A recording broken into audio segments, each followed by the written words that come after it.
In Virginia prisons, ever since they started their anti-drug policy, this is how mail comes. Photocopied and folded. So it wasn't so bad for written letters, but it was bad when people tried to send artwork or photographs because everything you got was copied into black and white. It was especially hard to watch Graham, who used to exchange art with his daughter, because he could still send her pictures, but everything she sent him was photocopied and then shredded.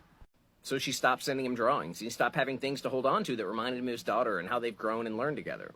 This policy was in place because they said people were dosing paper in envelopes and then sending it in, and people had drugs. But during the pandemics, when this policy was in place, so we didn't get any original mail and there were no visits, the prisons were still flooded with drugs.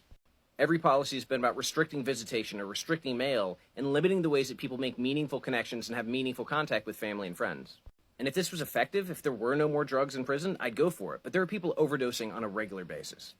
It's just like that experiment with rats and cocaine. The more inhumane and sterile the conditions are, the more people are going to keep hitting that lever for pleasure rather than making healthy decisions.